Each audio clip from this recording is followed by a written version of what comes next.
Hey, Facebook world. I'm trying my hand at going live again for the second time. Um, Maybe you guys didn't catch that because now it says I'm live. Anyways, I am trying my hand at going live again.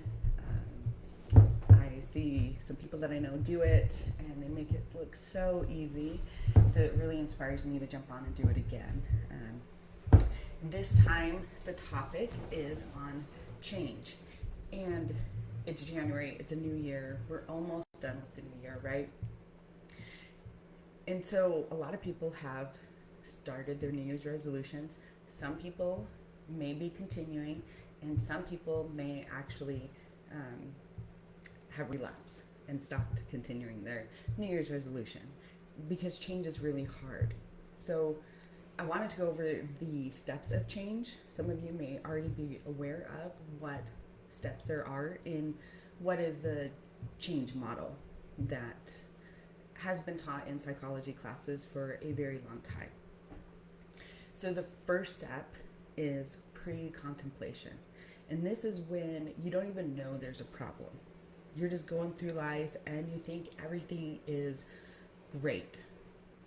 And unless maybe somebody points it out to you, or you see somebody else living a little bit different, and then it can start like getting us to think about, wait, what do I want that's different? What could I be doing that's better in my life? So once we start thinking about it, we move to the contemplation stage where we're actually aware of our problem and now we're willing to change because now we're thinking about it. We're thinking of the steps that we may need to go to. We're thinking of our long-term goals and how to break those down into smaller short-term goals. And maybe we're still kind of on the fence at the moment, but at least we're contemplating the change and we're aware that something needs to happen. Sometimes this is like you're getting older and you've gained some weight and you realize maybe you can't even walk up the steps or you can't run around with your grandkids or with your children. And so we've got some changes we need to do. Then we do the preparation where we're going to take action. We're going to start to take action with planning it. So what are we going to do in the next month? Let's test some waters out here. How is that going to look? How will it fit in my schedule? All those kinds of things. Then we have the action phase. Sometimes this is the hardest phase, obviously, because people don't do it all the time. So action is actually moving forward and completing our steps that we need to do, whether that's working out and whether that's eating healthier, what if that's effective communication, whatever it is, we do it. And then we maintain it. And this could be for years that we're maintaining this. Obviously, if we want it to be a changed behavior, it will be decades if this is what we want. And then you have a relapse. Sometimes relapse happens. So I want to talk about, so that's the steps of changes. So let's talk about what I discuss with my clients is, you've lived 2 decades with your immediate family that you grew up with, or almost 2 decades, right? 18 years of your life. Unless you were either emancipated or taken away from your home, you live with these people and that you're raised with, that birthed you or took you in, and you're learning their behaviors. And you're learning all sorts of behaviors. Some of those are really great behaviors, and some of those are really not so great behaviors. And some parents have more not so great behaviors compared to great behaviors that you want to emulate in your own life. So you've got 18 years of not so great behaviors. Let's do one aspect. I live by an Air Force base as well, so that is, if you can hear it, the sound of our freedom that happens on a daily basis. So let's say your parents yelled when you grew up. They yelled a lot at you or at each other, and you start your own family. You are probably going to yell at your family. Unless you're aware that you don't want to yell, it just comes natural. We've spent almost 2 decades learning that behavior. Then you don't realize it's an issue maybe till your kids bring it to your attention or your spouse. Then from there, you're going to contemplate, well, how do I even go about the change? You're going to start thinking of some plans, how to do that. Maybe it's a self-help book. Maybe it's a personal growth class. Maybe you're going to actually take some classes somewhere else, like Love and Logic's really great. If you're in a step-family situation, there are step-family classes to go to.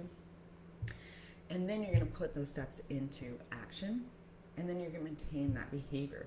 But you will relapse. Unless you're perfect, you're going to relapse. There's no way of getting around that at all. So you've had 2 decades, right, of this behaviorism that you learned, ineffective communication, whatever, and then you have maybe 2 more decades of living this way, or maybe an extra decade. So you have 30 years of living one way, and people really expect that they're going to wake up and they're going to be different. But that's not how life works, you know. You're not a top tier athlete because you woke up one day and you're like, I am going to be the best in jiu-jitsu, or I'm going to be the best basketball player or the best football player. No, you've put in, since probably you were 14 or younger, an everyday work ethic towards this behavior that you want. And now you're in the NFL, you've won, you know, some world championships if it's jiu-jitsu. You're in NHL if you do hockey. Like, you guys get the point, right? We're putting in effort. So if we don't put in any of that effort for 30 years and we expect to change and be a different person and learn how to effectively communicate, it's not going to happen at all. So we have to start putting in the effort, and that is the hardest thing. You can think about it all you want. You can contemplate it over and over again, and you can even prepare for it by writing down a plan, but unless you're going to actually do the action, there's nothing to it in the end. And then you have to maintain that. So this is why people stop their resolution goals, in my opinion, is they've thought about it, they've come up with a plan.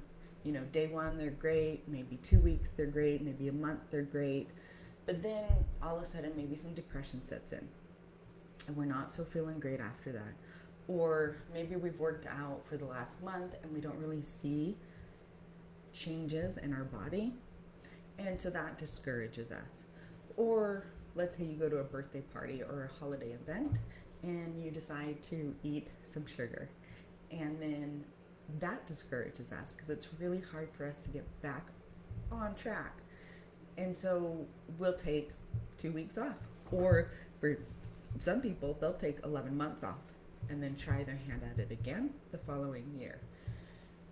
But what will hopefully happen is you will start the change, you'll do the action steps to do it, and then after that you will understand that you are going to fail a little bit, and that is okay.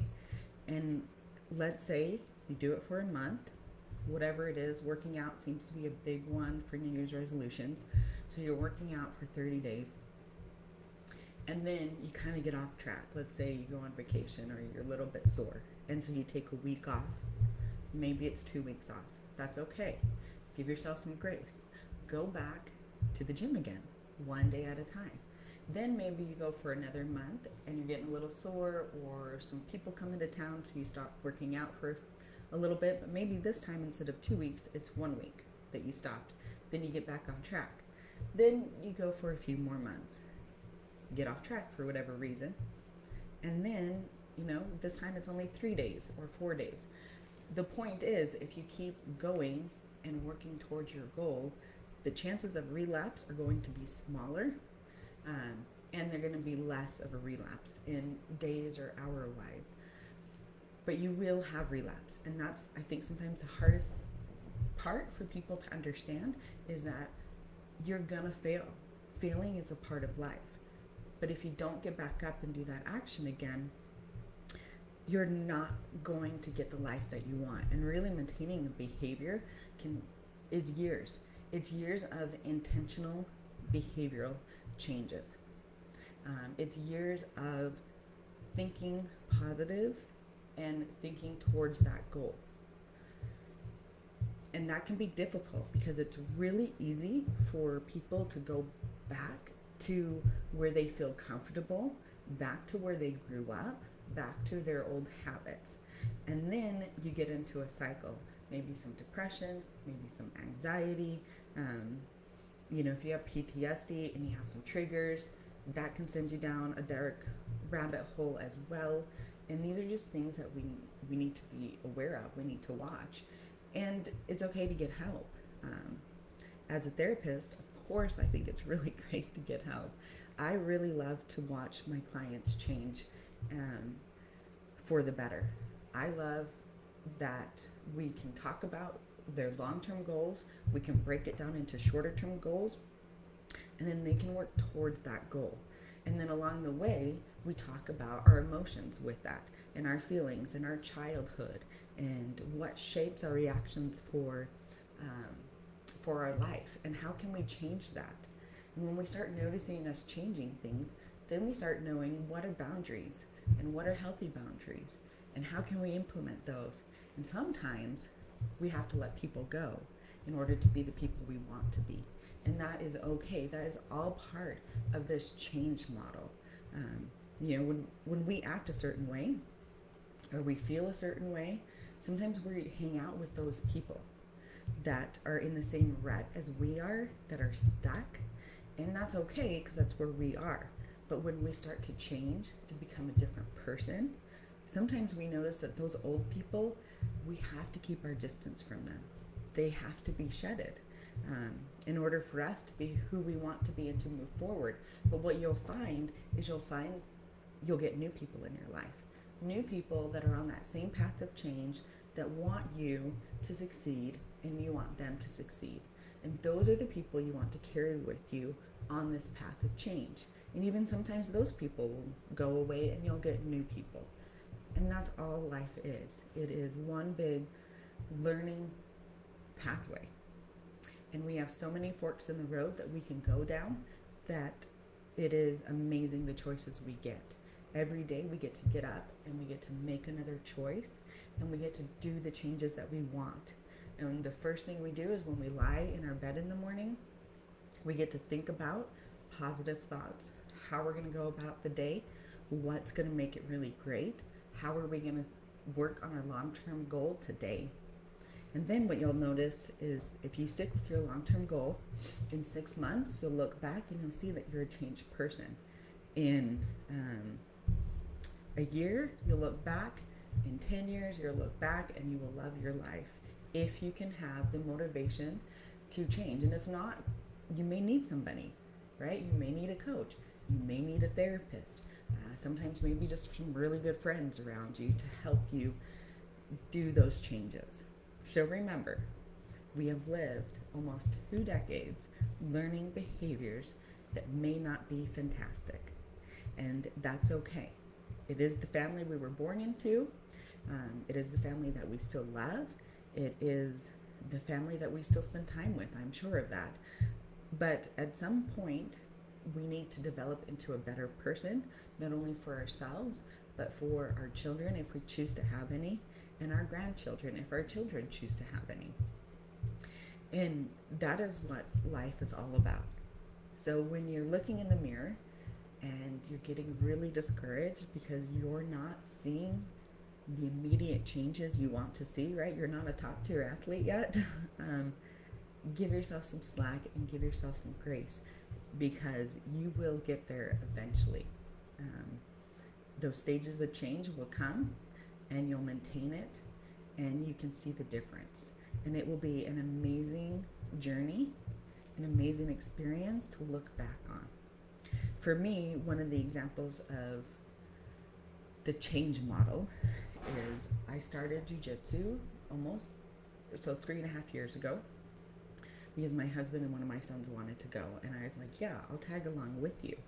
And to remember the person I was at that point when I started, I was a person who didn't want to roll anybody. It looked quite painful, and I have fibro, so it is a little bit more painful for me at times, and it just looked a little bit scary. So I didn't do any of it. Well, eventually I did, but it took a little longer, I feel like, than some people do when they join the gym. And then I started to roll, obviously, or why am I going? And it took such a long time for me. I think it was like 18 months before I felt like I was even getting anything. And not like getting a submission, it's just where I felt like I was actually like getting the technique down. And still, at times, I wouldn't. And my coach looks at you like, are you an idiot? You feel kind of like an idiot sometimes. But I have a great coach, by the way. He doesn't really think everybody's an idiot. Anyways, and then I look at myself today. So I think about myself when I first started, about the 18-month mark, and then today where I am at. And I can now get the technique when the coach teaches it. Not perfection, of course, but I can actually get it enough that I can teach somebody it and I feel confident in it.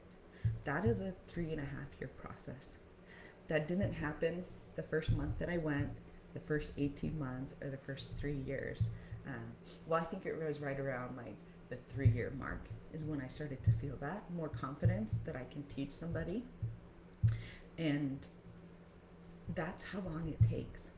And I'm not even there, obviously. I'm only 3.5 years into jiu-jitsu.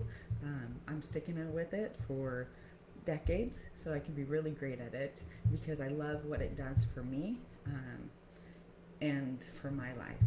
But that is the maintenance phase, and I have to get up and at night and go every night, or sometimes I take like a month off, or I only go once a week because I just get off the path and then I have to get back on the path. But I have to make a conscious choice on some days to go because I'm really tired and I don't want to do it. Or it's cold out and my pain level is a little bit higher, so I know it's going to be more painful when I go. And I just have to get into the mindset that pain is okay, I'll be fine, nothing's going to be wrong with that. So that is one example of how long it takes to actually be good at something or semi-good at something in the change cycle. So remember, you've had, again, almost 2 decades of living with certain behaviorisms, good and bad, that you then have to decide to change, and then you have to maintain those. So if you're feeling down and you're getting depressed or you're getting anxious, remember you're exactly where you should be and you're doing the motions that will get you there. I hope everybody has a great day.